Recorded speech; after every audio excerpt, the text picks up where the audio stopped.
नमस्कार, मैं अदिति शर्मा दूरदर्शन किसान चैनल पर आप सभी का स्वागत करती हूं। हमारे कार्यक्रम सफल किसान में हम देश के कोने कोने से उभरती हुई प्रतिभाओं से आपको रूबरू करवाते हैं। आज के जो हमारे सफल किसान हैं, वो किसान, बागवान और पशुपालक के रूप में अपनी एक अलग ही पहचान बना रहे हैं। साथ ही ये किसानों को अपनी बागवानी के जरिए कई तरह के संदेश भी दे रहे हैं। तो देर किस बात की, आइए चलते हैं सहारनपुर के गांव मुरादनगर और मुलाकात करते हैं हमारे सफल किसान से।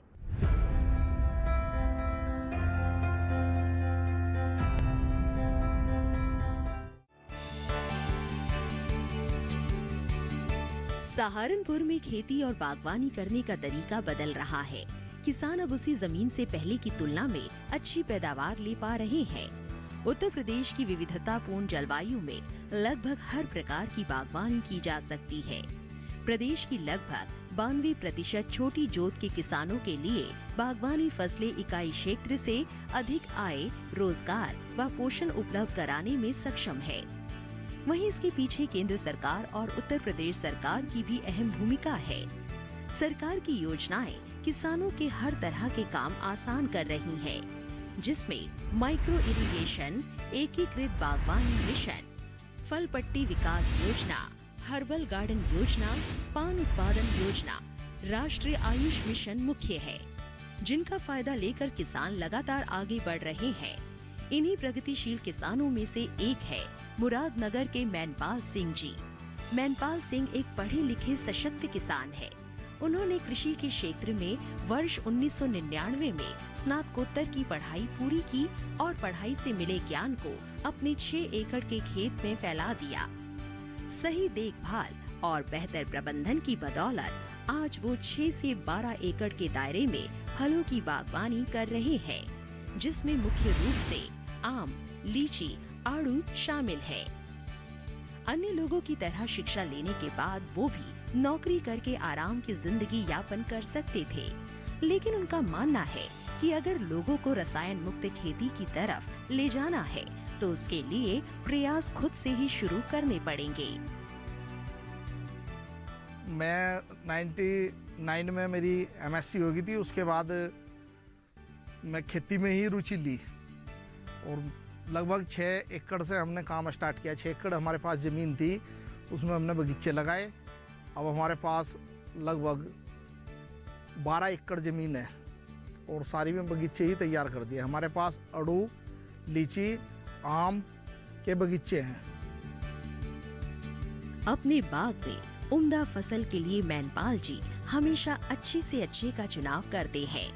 उनके यहाँ लगे लगभग सभी पौधे उन्नत किस्म के हैं, जिसमें आम में चौसा, दशहरी, अंबिका, मल्लिका, आम्रपाली, लीची में शाही, कलकतिया, आड़ू में प्रभात, शानी पंजाब है, जिससे मिलने वाली उपज की क्वालिटी बढ़िया रहे और बाजार में उसका दाम भी अच्छा मिले। इसके लिए वो एक नई तकनीक का प्रयोग करते हैं, जिसे वो लिफाफा तकनीक कहते हैं। इस तकनीक को वो पिछले कुछ सालों से लगातार अपना रहे हैं। उनका कहना है कि इससे फल मक्खी से उपज को सुरक्षा मिलती है। अन्य बीमारियों पर रोकथाम लगाना भी आसान होता है। साथ ही छिड़काव करने वाली दवा की मात्रा भी कम लगती है। इस तरह से उन्हें फसल में चमत्कारिक परिवर्तन मिले, जिससे खर्च कम हुआ और मुनाफा ज्यादा। लिफाफा लगने के बाद जो कलर आता है इनका बहुत अच्छा आता है और लिफाफे से जो फ्रूट फ्लाई का जो सबसे ज़्यादा अटैक था, एक तो वो कवर हो गया। आम फ्रूट फ्लाई और जो फंगस से ख़राब होता था वो फंगस नहीं आती। और आम का जो कलर है वो बहुत अच्छा रहता है। जो काला हो जाता है फंगस की वजह से, लिफाफा लगने के बाद वो काला नहीं हो पाता। उसका रेट बाज़ार में लगभग 1.5 गुना मिलता है। सारे खर्चे निकालने के बाद भी 1.5 गुना रेट मिलता है बाज़ार में। और इसकी मांग बाज़ार में सबसे पहले है, बिक्री भी सबसे अच्छी रहती है।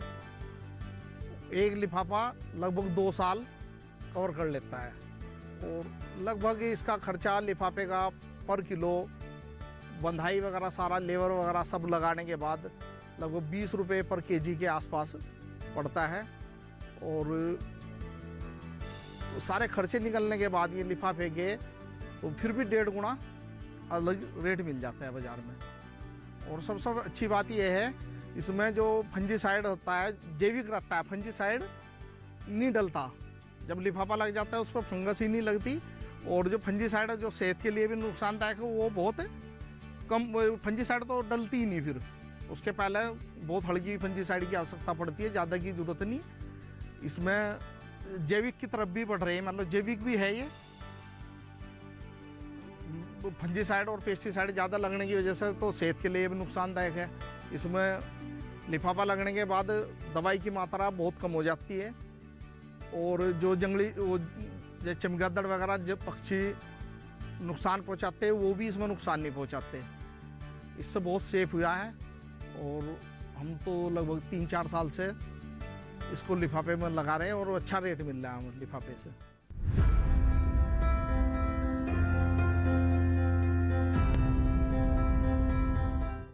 बैगिंग या लिफाफा तकनीक एक जापानी तकनीक है। इसके बारे में हमारे विशेषज्ञों की क्या राय है, आइए आपको दिखाते हैं।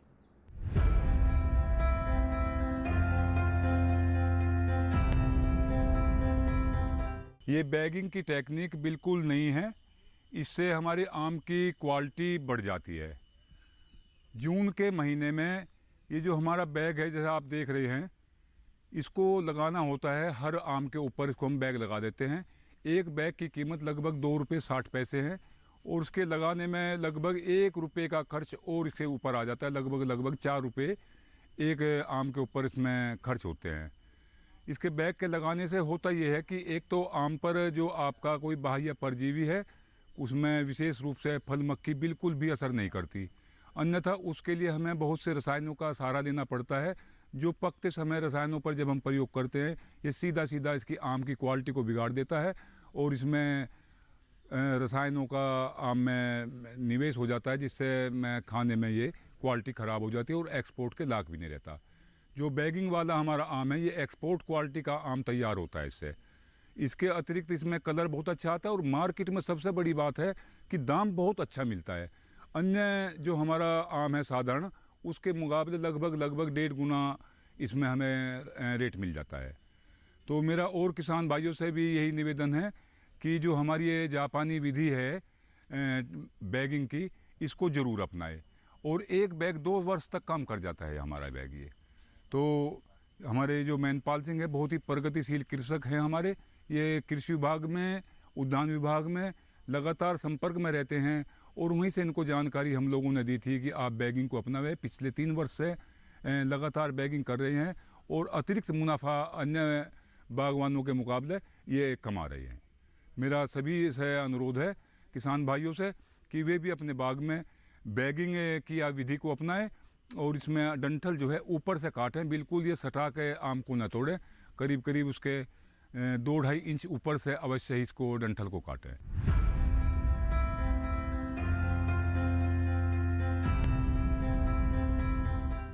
यहाँ हम रुक रहे हैं कार्यक्रम में एक छोटे से ब्रेक के लिए। आप कहीं मत जाइए। ब्रेक के बाद बागवानी से जुड़ी और भी कई महत्वपूर्ण जानकारियां हैं जो हम आप तक पहुंचाएंगे। बने रहिए दूरदर्शन किसान पर, देखते रहिए कार्यक्रम सफल किसान।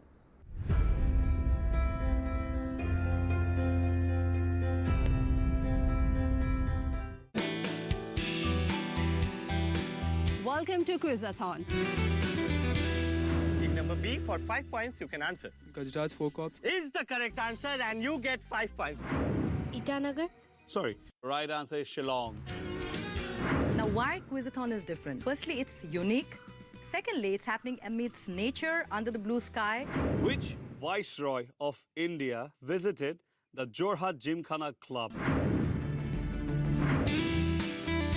Are you guessing this one? No, Bullseye, and you fetch 10 points. Tripura has 2 official languages. Okay? Pokbarak. Is the correct answer. Borua Club. 10 points to you, Borua Club. Today, in this final, we are going to find out the true champion of Quizathon. Rupert Kettle was associated with which sport in Assam? Yes, go ahead. cricket. And this will fetch 10 points to them.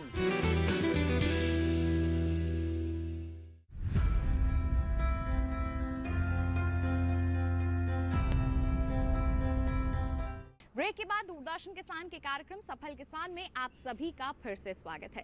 कहते हैं सफल बागवान वही है जो फसल की जरूरत को समझे और सही समय पर उसे पूरा भी करते। मैनपाल जी के बागों में अगर उनका पसीना बहा है तो उद्यान विभाग की दी हुई जानकारी भी कारगर साबित हुई है।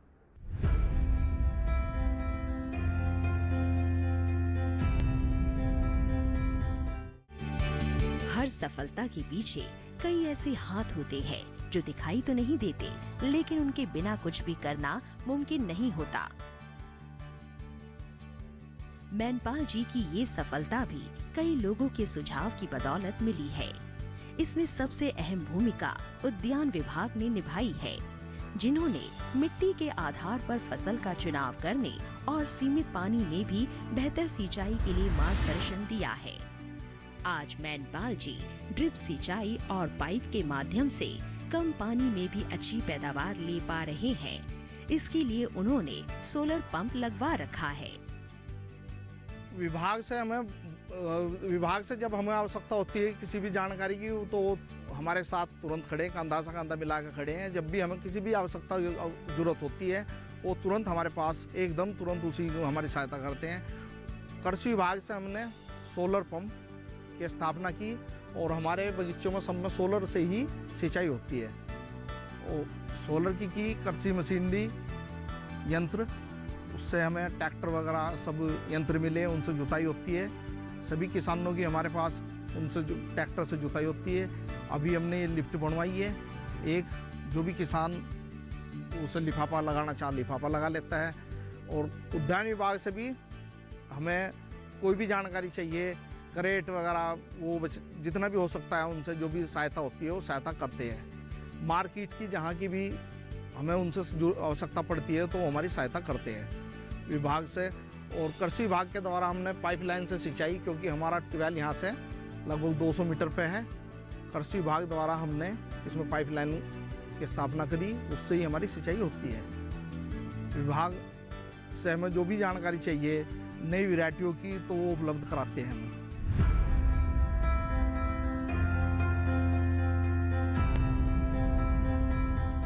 हमारे जो सफल किसान हैं वो अपने बागों में रासायनों का उपयोग नहीं करते, बल्कि जैविक रूप से फलों को अपने प्राकृतिक स्वाद बनाए रखने में मदद करते हैं। कैसे? आइए हमारे सफल किसान से जानते हैं।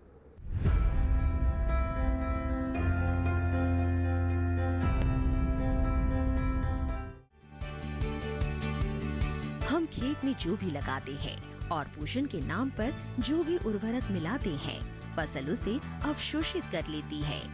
जाहिर है उपज में मिट्टी और उर्वरक के गुणों का आना लाजमी है। लिहाजा जब हम उस फसल या उपज का सेवन करते हैं, जो उर्वरक का कुछ अंश हमारे शरीर में भी आ जाता है, जिससे हम तरह तरह की बीमारियों के शिकार हो जाते हैं। इतना ही नहीं, खेतों में अंधाधुंध हुए रासायनिक खाद के प्रयोग ने मिट्टी के स्वास्थ्य में गिरावट, जलवायु परिवर्तन, खाद्य सुरक्षा और भोजन की गिरती गुणवत्ता जैसी चुनौतियों को भी जन्म दिया है। अकेले नाइट्रोजन युक्त उर्वरक नाइट्रस ऑक्साइड उत्सर्जन में 65% से अधिक का योगदान देता है, जो कि ग्रीन हाउस गैस है। ये वातावरण के तापमान और जलवायु परिवर्तन पर भी असर डालता है। जलवायु परिवर्तन के कारण कहीं सूखा तो कहीं बाढ़ के हालात पैदा हो रहे हैं। इन समस्याओं से जूझते हुए अगर फसलें तैयार हो रही है तो उनमें पोषण की कमी है। भारत की 80% से अधिक आबादी आज कम से कम एक सूक्ष्म पोषक तत्व की कमी, कैल्शियम, जस्ता, लोहा, vitamin B12, vitamin A, vitamin D का सामना कर रही है। ऐसे में सबसे जरूरी है किसान का जागरूक होना। इसमें कोई दो राय नहीं कि किसान अब वापस से प्राकृतिक और जैविक खेती का रुख कर रहे हैं। हमारे सफल किसान मैनपाल जी ने भी इन स्थितियों को गंभीरता से लिया, इसीलिए वो अपने बागों में गोबर की खाद का प्रयोग करते हैं। खाद की आपूर्ति बाधित ना हो, इसके लिए 5 से 6 पशु पाल रहे हैं और अन्य पशुपालकों से खाद मंगवाते हैं। और हमारे पास लगभग 800 पेड़ लीची के हैं 10 एकड़, और हम इनकी जैविक में ही देख रेख करेंगे। और हम इनमें भी रासायनिक खाद नहीं डाल रहे, हम कंपोस्ट खाद डालें, अपनी गोबर की खाद। और लीची में जो रासायनिक खाद वो पड़ता है, जो अपनी पेस्टिसाइड फंजीसाइड पड़ते हैं, वो भी बहुत कम पड़ते हैं। और फ्रूट यहाँ का लीची का सबसे अच्छा फ्रूट है सहारनपुर का। केमिकल मुक्त देना चाह रहे हैं बाज़ार को, और उपभोक्ता को ऐसा मिले कि वो जहर ना खाए, और जो फल खाए उसे फल का ही आनंद मिले, न कि उसके साथ उतना ही जहर मुक्त चाह रहे हैं हम। जहर मुक्त खेती, स्वस्थ किसान।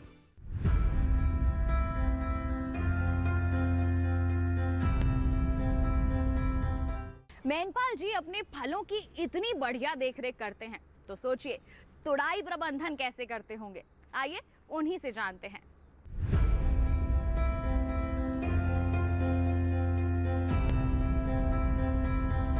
तुड़ाई के लिए हमने जो ऊपर से पहले हम वैसे ही तोड़ते थे आम को, किसी भी डंडी वगैरह से तोड़ के नीचे गिरा देते थे। अब जहाँ हमने ये लिफ्ट बनाई है एक, इससे ऊपर चढ़ के ही वहीं से आम तोड़ कर लाते हैं इसमें नीचे, और डंडी से ही टूटता है। इसमें ये भी नहीं, इसके दूध में जो खराब हो जाता है वो भी नहीं होता। और फिर उसमें तो लिफाफे में निकाल के पैकिंग होती है, और पैकिंग करने के बाद हमारे पास देहरादून मंडी, चंडीगढ़, दिल्ली, जयपुर, हैदराबाद मंडी और कलकत्ता मंडी तक भी जाता है आम।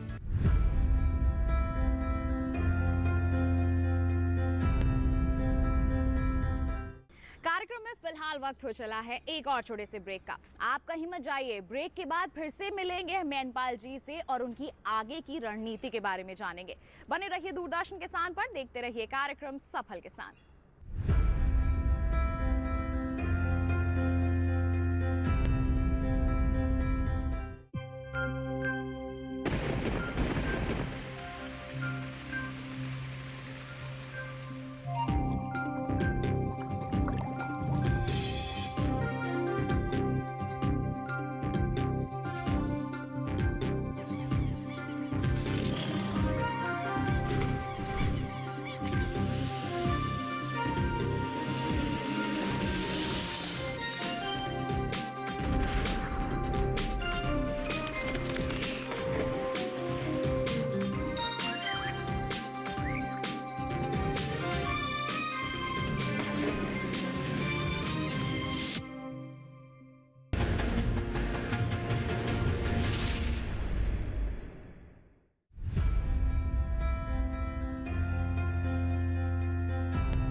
ब्रेक के बाद दूरदर्शन किसान के कार्यक्रम सफल किसान में आप सभी का फिर से स्वागत। आइए एक बार फिर से रुख करते हैं हमारे सफल किसान मेनपाल जी का और उनकी आगे की रणनीति के बारे में उन्हीं से जानते हैं।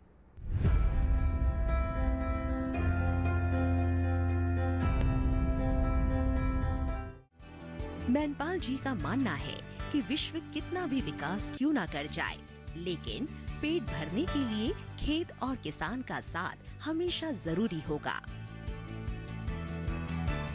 इसके अलावा वो कहते हैं कि नौकरी तलाश करने वाला मत बनो, बल्कि जरूरतमंदों को नौकरी देने वाला बनो। इसीलिए उनके बाग में इस समय करीब 15 लोग रोजगार पा चुके हैं। किसान अगर जो खेती ठीक से मेहनत से करे, तो जैसी उसके पास ज़मीन है, उपलब्धता है, उसी हिसाब की फसलें चुने वो मतलब एक ही फसल ना चुने, गन्ना गेहूँ धान। मतलब बड़ा किसान है तो उसके लिए बेहतर है, छोटा किसान है तो सब्जी फ्रूट, उसके लिए उसी लेवल की फसलें चुने। जैसे उसकी ज़मीन है, जैसी उसके पास भूमि है, मान लो उसी तरह की फसलें चुने, और बेहतर रोजगार है। इसमें भी बहुत संभावनाएँ हैं। सबसे बड़ा क्षेत्र है कृषि का, इसमें रोजगार की संभावनाएं काफी अधिक है आज भी। करीब 100 बीघे में बागवानी और 4 फसलें उगा रहे मेनपाल जी करीब 35 लाख रुपए सालाना कमा लेते हैं। लगातार कम होते खर्चे उनके लाभ के आंकड़े बढ़ा रहे हैं। उनकी तैयार उपज मदर डेयरी में भी भेजी जाती है।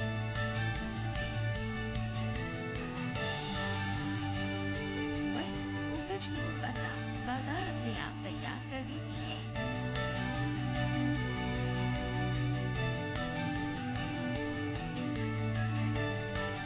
पिछले साल में जो हमें लोकल वैसे रेट जो चल रहे थे उस समय पे 80 रुपये पर केजी के चल रहे थे चौसे के, और हमारा जो कवरिंग हुआ आम था इसका हमें रेट 155 रुपये पर केजी मिला है।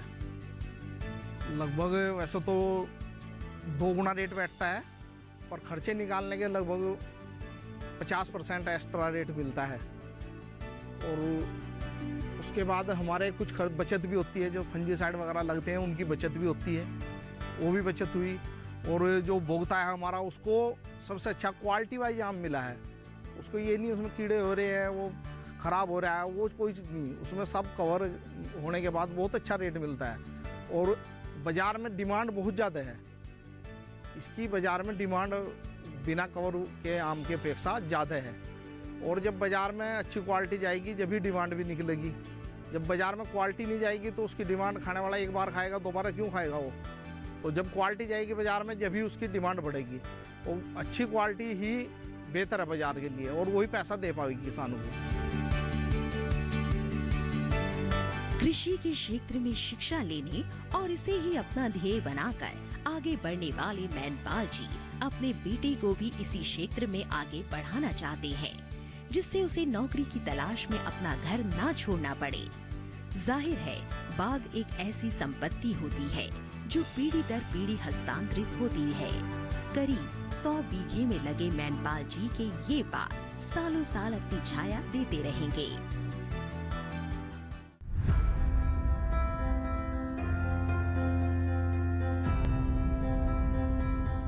किसान भाइयों बहनों, हमारे आज के सफल के साथ एक ऐसे सफल बागवान हैं जो आज के युवाओं को संदेश दे रहे हैं कि केवल एक बार इन्वेस्टमेंट करने के बाद जीवन भर आय ली जा सकती है, वो भी बिना रसायनों के उपयोग के।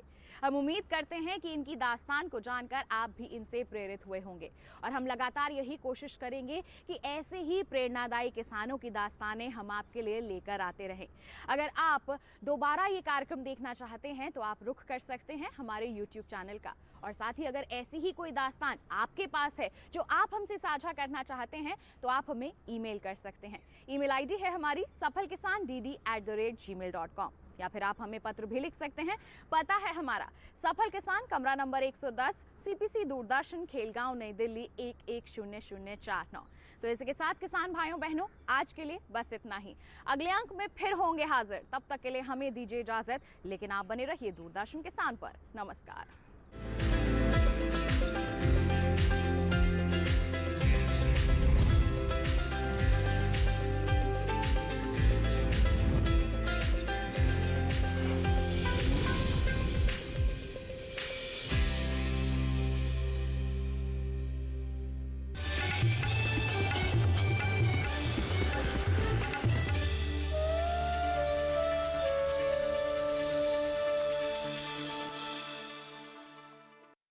अमरनाथ यात्रा पर जाने वाले